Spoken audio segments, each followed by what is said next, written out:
Hi, welcome to Cubs and Culture for March 26, 2018. I'm going to do a quick little review video about Schmidt to get going in Alexander Payne's video filmography, and then tomorrow I'm going to do a big Cubs update as sort of my, yay, we're finally to the season, wrapping up the spring.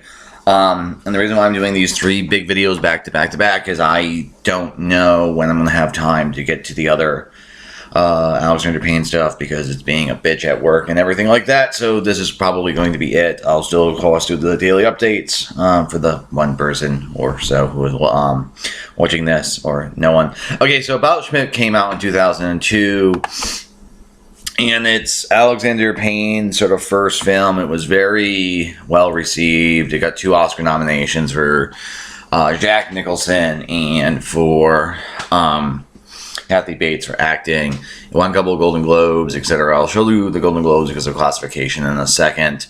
I will note that on Rotten Tomatoes, it's listed as a comedy and then a drama. One of the things that was sort of interesting about this, and I'm wondering if the IMDb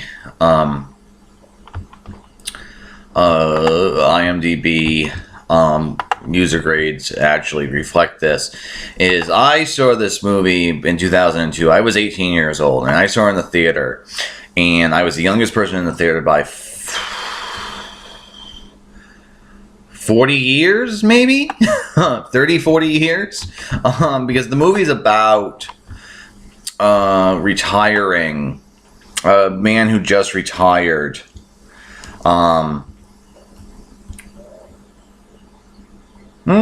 No. Oh, that's a little bit weird. Under 18, it gave it more ratings. Oh, I don't know. IMDb stuff is very, very unusual in that it's basically, well, I mean, look at how many males there are. It's basically not very representative because of it being a push pull. In any case, so what I was going to say is the other thing about that, if you're just talking about age for a second, even though this movie is about a guy who just retired, it's clearly meant for like older individuals, but it's also because of that, I was expecting the IMDb score to reflect that, but I'm wondering if, because it came out in 2002, and designed for older people, how many of the people who saw it initially were the correct age to see it? Because I gotta say this, when I first saw this film, I liked the movie a little bit. I thought it was kind of funny, but I mostly found it boring because of being an 18-year-old watching a movie about a guy who just retired. In any case, let me just, before I get to the trailer and get something into it a little bit, note for the Golden Globes, it was listed as a drama, and Jack Nicholson actually won the Golden Globe for drama. Okay, now, so About Schmidt, as far as like classification is concerned, its basic plot can be described very easily comedically, like man objects to his in-laws and desperately tries to stop the wedding. That's a fair description of the movie. There's also things like two families have a cultural clash, or man struggles with the trying to take care of himself after his wife dies. Spoilers, his wife dies, etc. So it's really, as far as classification between drama and comedy, I don't think it's an issue of basic plot descriptions. It's sort of an issue of tone and how the scenes actually played. Now, I'm going to show several scenes which I think sort of show this quality of riding the line between comedy and drama, and to be this other thing where it's where it is both. But in any case, having rewatched About Schmidt, I really ended up liking this movie. It's been 16 years since I really watched this movie in its entirety, and it's absolutely touching and funny, everything like that. But one thing I did want to talk about, and this is something that I think Alexander Payne's films are often ignored, is it's actually just a really well shot film in terms of like its cinematography, because it has a nice sort of soft lighting style, which really kind of fits the tone of the story about riding the line between comedy and drama, and then also it's just really easy on the eyes. I think he takes this much further in like Sideways, and very far in Nebraska. In any case, Nicholson, this is one of his best career performances. The other way of describing this film is as a character study, is you do spend most of the movie just with Warren Schmidt. In any case, it's a very good film. So let me now turn over and showing us several scenes involving where I think it's both comedy and drama at the same time. Okay, so now turning to some of the specific clips. The first one is going to be, now Warren, who is Jack Nicholson, really doesn't like his future son-in-law to be. And this is at the wife's and mother, Warren's mother, wife and his daughter's mother, so the prospective mother-in-law. That's Ray. Ray, you find out that Ray hasn't had an affair with Helen, who is the wife. So I'm going over the next clip. And so this is after the funeral. They're cleaning up all the food, and it's a very, very somber scene. And the main sort of conflict that Warren has with his son-in-law to be is the guy is something of a schmuck, and he is just like, he doesn't feel he's good enough for his daughter. Randall's the character's name. Randall's not good enough for Jeannie, and so there's this specific moment that's coming up right here where they're having this nice tender moment, and Randall, being something of an idiot, comes over and interrupts it, and it's that look from Nicholson right there where this scene is both sort of because it's so awkward and uncomfortable that it's humorous in that way, because it's funny as in strange or weird, or sort of the surreality of the life. Because this guy, he's not really doing anything wrong, he's just trying to be a nice guy, but he's doing it in a way that Warren really doesn't appreciate, and it reinforces his entire dislike of him. Because one of the things this movie is doing is trying to talk about, like, what's the meaning of, like, this is such a cliche, but what sort of meaning we have in life. And I think it's ultimately arguing it's about the connections you make to people in various ways, because of you have that letter sequence where he's sponsoring a kid in Tanzania. And you have that letter at the end. Okay, so this is after moving on now. This is after he's discovered that Helen's been having an affair with Ray. Via finding letters.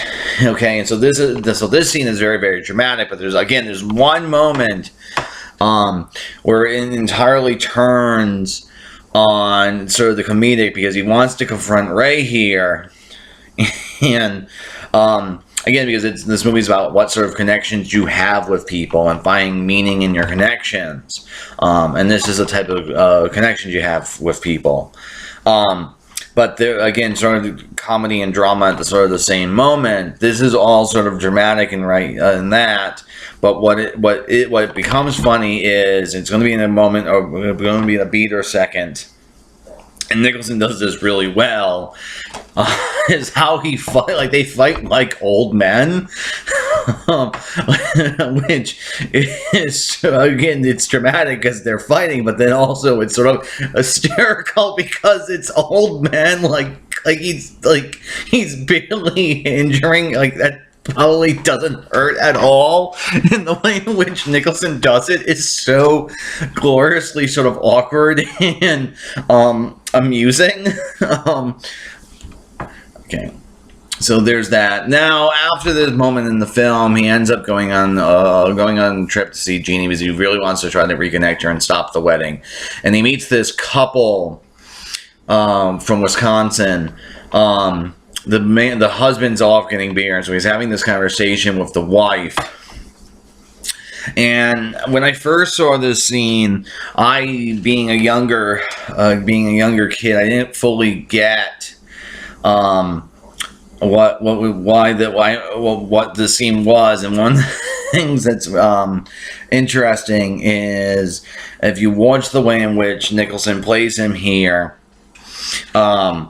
Warren is trying to basically he from the as soon as the husband left, he got into his head that he was going to make a pass at this woman, and so all the things he's saying are sort of slanted or manipulated to try to start up an erotic or romantic interaction, and this poor woman is just trying to be nice, and again it's sort of this horrifyingly dramatic moment where he ends up trying to kiss her, which is towards the end of the clip, but it's also sort of funny and weird and awkward because it's so bad on Warren's part that he thinks he's being this ultra suave guy, an ultra cool guy, and he's really not doing that in any way whatsoever. Now, one of the things that often gets criticized about Alexander Payne, and I realize this is something of a hard left, is that he tends to look down on his characters, and I think it's scenes like this where the humor comes from Warren being an idiot, being an idiot, or even the humor with like Randall being that Randall is something of a schmuck. The thing is I don't think there's a huge difference between laughing with and laughing at, and I think by far and large you're supposed to laugh with these sort of characters, because what's funny about it is this scene happens about 2/3 of the way from the movie, and it's really the only scene in the movie where Warren behaves grossly inappropriately.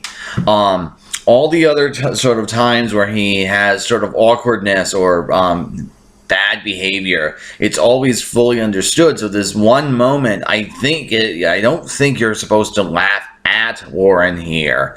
You're supposed to sort of laugh with him, realizing that, oh shit, I really fucked up. And so there's that, and this no. So one of the things about this sort of comedic form is you end up laughing at the foibles of life, and laughing. I also have to say, this is the moment that's really particularly awkward right here, because he just sort of grabs her face, and you kind of get the sense this is the first time he ever did that, and he's really, and you can see that he's immediately ashamed that he did it, even though that was his end goal the entire time. And so it's not about laughing at ordinary characters. It's about laughing at how even ordinary, about how awful or busted or broken human beings actually can be. Now in this sequence, this is sort of addressing this the absurdity of life, or trying to deal with it, because he asks Helen to forgive him, and then randomly there's a shooting star, which he takes as Helen forgives him. Okay, but then Helen, he was obsessed with these Hummel figurines, and he buys like 4 of them, and these things are probably very, very expensive, and he has them out on the roof. And even though he has this sort of nice moment, him being an older man, I also have to say this shot is probably my favorite shot in the entire movie, because he looks so like hairs just everywhere. It's such a funny shot. But in any case, with these Hummels, he leaves them on the roof, and on one hand, it's sort of very, very sad that he busts these things because he just had that nice moment of his life. But then on the other side, it is just Hummels, and so there's sort of this nice absurdity with it. Okay, so the other thing I want to talk about is sort of how, again, this comedic form is both drama. It's ultimately comedic because you're ultimately pointing at oddness or funniness. But one of the things about it is just sort of culture classing can be played comedically, or can be played sort of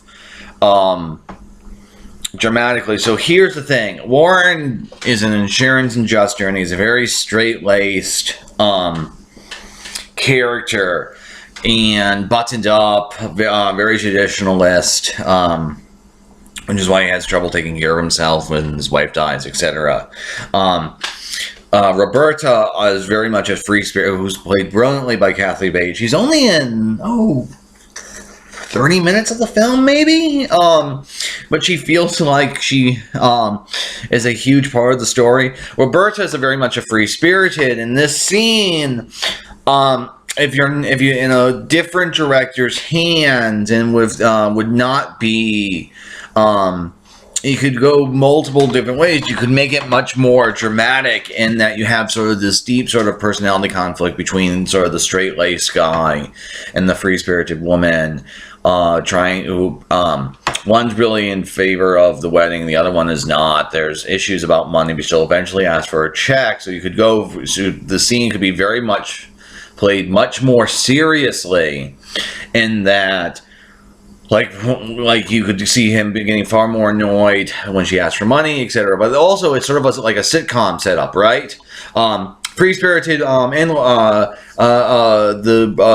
button and reserve in-laws are meeting the free-spirited in-laws. I mean, that's basically one of the jokes in like My Big Fat Greek Wedding, where sort of the English guys meet the Greek loud, boisterous Greek family. And so there's that. Well, Payne actually sort of cuts it in the middle, in that it's constantly sort of awkward in how it's doing it. So like, she's shown full frame, he's shown half, which is a very unusual way of shooting scenes like this, because usually it's because he's sort of in close-up and she's sort of in medium, which is a very sort of awkward editing style. Then you had that sequence with the guy throwing the trash away with being shirtless, etc. So it ends up being, again, it's not really dramatic and it's not really comedic. It's something both. And then this sort of scene is going to be the last scene I'm going to talk about. Is he has struggles with the bed, which is slapsticky and very, very funny, but it also ends up, because he ends up at busting his neck here, causes the last little bit of the story where he kind of upsets his daughter really a lot. Now, the thing I wanted to say, I didn't want to show this sort of stuff because it's sort of the climax, and I don't want to get in trouble with like copyright because I forgot to do my, I'll put it at the end. Is that this movie ultimately, and it goes back to like laughing at or laughing with, is I think this movie ends up teaching about Warren Schmidt very, very sympathetically, because he's sponsoring this kid in Tanzania. And he's been writing sometimes inappropriate, sometimes very touching letters back to him. I'm not sure if they all been read.